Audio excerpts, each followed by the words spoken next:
Assalamualaikum warahmatullahi wabarakatuh. Perkenalkan, nama saya Fichari Ginda Gusmordani, NPM 2201011036. Di sini saya akan menjelaskan mengenai keterampilan dan pendekatan dalam bimbingan konseling. Apa saja sih keterampilan dan pendekatan dalam bimbingan konseling? Yuk kita simak. Lanjut ke slide yang pertama, yaitu keterampilan dalam bimbingan konseling.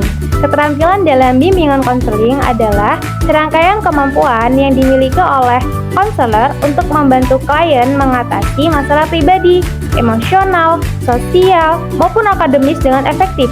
Keterampilan ini mencakup kemampuan berkomunikasi, mendengarkan, memahami, dan memberi dukungan yang tepat kepada klien agar mereka dapat menemukan solusi terhadap masalah yang dihadapi.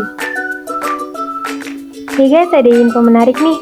Menurut Gibson dan Mitchell menyebutkan 4 keterampilan dasar dalam konseling, yaitu yang pertama, keterampilan komunikasi, yang kedua, keterampilan diagnostik, yang ketiga, keterampilan motivasi, dan yang keempat, keterampilan manajemen.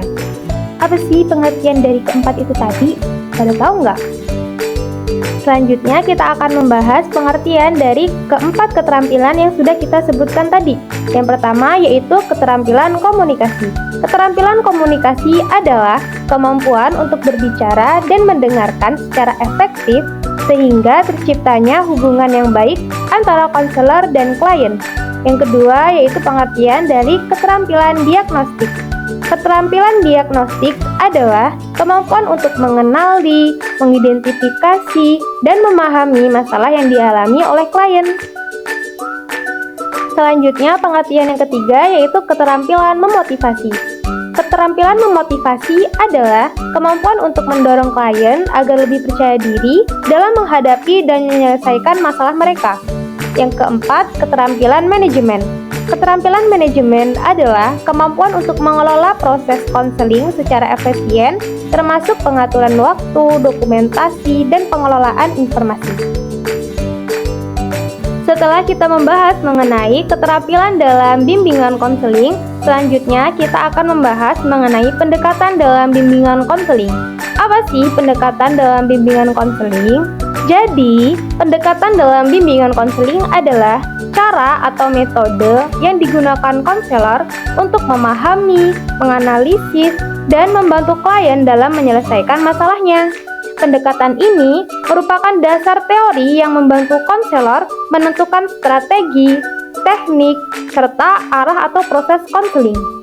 Pemilihan pendekatan yang tepat sangat penting karena akan mempengaruhi efektivitas, interaksi, dan hasil dari bimbingan konseling itu sendiri.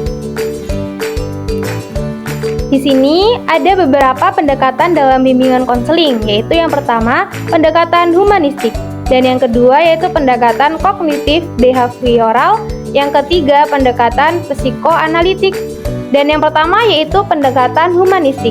Pendekatan ini berfokus pada potensi individu untuk berkembang dan mencapai aktualisasi diri. Yang kedua yaitu pendekatan kognitif behavioral, yaitu pendekatan ini menggabungkan aspek pemikiran kognitif dan perilaku behavioral. Fokus utamanya adalah pada bagian pikiran seseorang mempengaruhi perilaku mereka. Tujuannya adalah mengubah pola pikir negatif yang dapat menyebabkan masalah emosional atau perilaku yang tidak diinginkan. Yang terakhir yaitu pendekatan psikoanalitik.